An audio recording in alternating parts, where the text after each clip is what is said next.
ከሙሴ ጋር እንደነበሩ ከአንተም ጋር እሆናለሁ።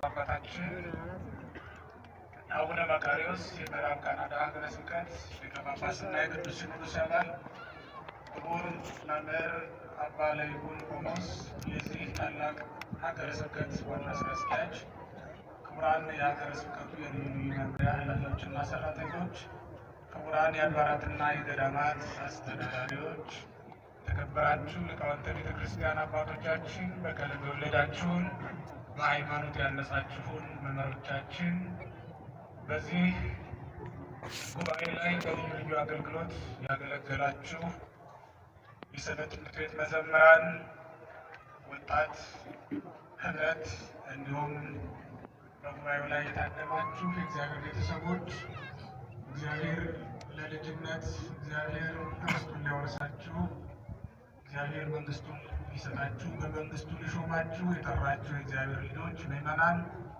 በአምላካችን በሕያው እግዚአብሔር ስም እንደምን ዋላችሁ? እግዚአብሔር ይመስገን።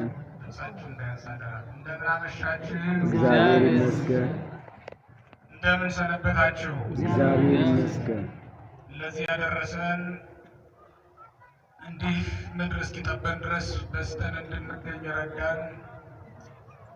ከኛ ይልቅ የሚበዙ የሰማይ ሰራዊትን ልኮ ያስጠበቀን፣ በችግራችን ሁሉ የረዳን የደረሰልን የአባቶቻችን አምላክ ልዑል እግዚአብሔር ብንጠፋበት ከሰማይ ወርዶ የፈለገን፣ ስጋችንን ለብሶ መንፈሱን ያደለን፣ ከኛ ጋር ተመላልሶ ከእሱ ጋር በገነት እንድንኖር የረዳን የፈቀደልን፣ እሱ ሞቶ ሕያዋን እንድንሆን ያደረገን፣ በገነት በነበርን ጊዜ ዕፀ በለስን በልተን ብንጎዳ ስጋውን አብልቶ ያዳነን፣ በዚህ ምድር ብቻ ስጦታው ባይበቃው ሰማይንም ጨምሮ ርስት አድርጎ የሰጠን የአባቶቻችን አምላክ እግዚአብሔር ስለማይነገር ስጦታው ስሙ ለዘላለም የተመሰገነ ይሁን።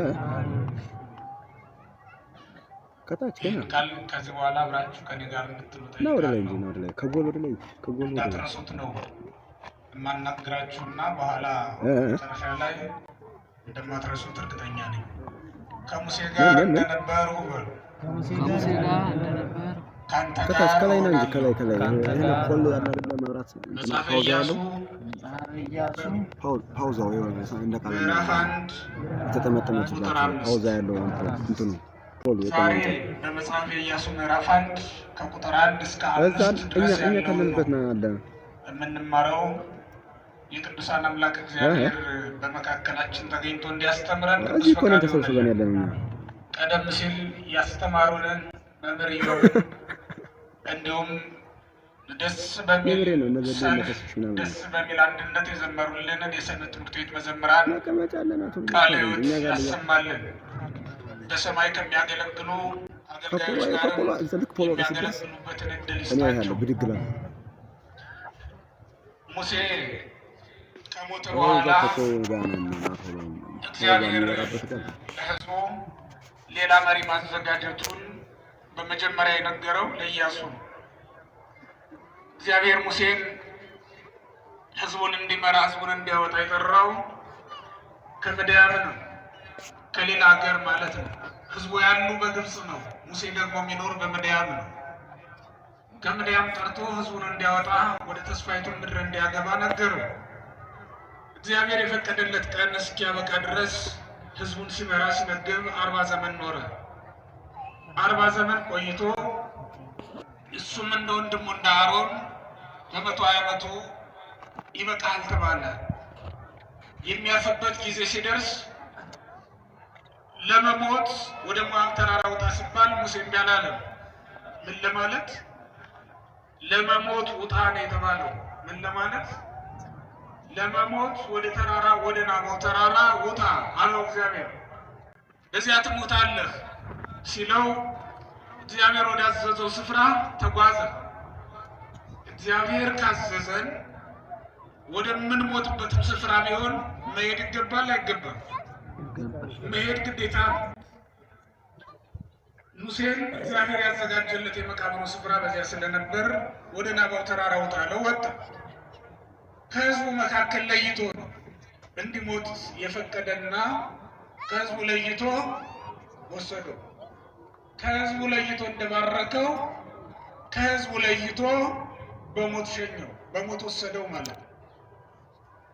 ሲባረክም ሕዝቡ አላዩትም፣ ሲሞትም ሕዝቡ አላዩትም። እግዚአብሔር ሰው ሳያየው እንደባረከው ሰው በማያገኘው ስፍራ አስቀመጠው። ይህ እሱ ስራ ነው። ሆኖም የሙሴ መታዘዝ ይገርማል። አማላጅ አላከም፣ ለጥቂት ቀን ታገሰኝም አላለም። እንዲህ ብለው ይጸልያሉ። ጥቂት ቀን እንዲሰጣቸው እድሜ ለምኗል። እንደነ ቅዱስ ባስልዮስ ያሉ ቅዱሳን ጥቂት ቀን እድሜ ለምነኝ ብለው ተጨምሮላቸዋል። በመጽሐፍ ቅዱስ ሕዝቅያስ ንጉሱ፣ ከገድለ ቅዱሳን ደግሞ ባስልዮስ ሊቁ ይጠቀሳል። ሙሴ ትሞታለህ ሲባል እድሜ እንዲጨመርለት አልለመነ። ምክንያቱም እግዚአብሔር አገልግል እስካለው ድረስ አገልግሏል። ሙት ሲባል ደግሞ ይሞታል። እግዚአብሔርን በቅንነት ያገለገለ ሰው ሲሞት ይፈራል? አይፈራም። ምክንያቱም ወደ አገለገለው አምላክ መጠራትን የሚፈራ ስላልሆነ ነው። የሚያስደስተው እንጂ የሚያስፈራው ነገር ስላልሆነ ነው። ስለዚህ እሺ ብሎ ሄደ። ሙሴ እንደሞተ እስራኤል አልሰሙም። እግዚአብሔር ወደ ኢያሱ መጣና ይላል መጽሐፈ ኢያሱ ምዕራፍ 1 ቁጥር 1 ላይ ባሪያዬ ሙሴ ሞቷል።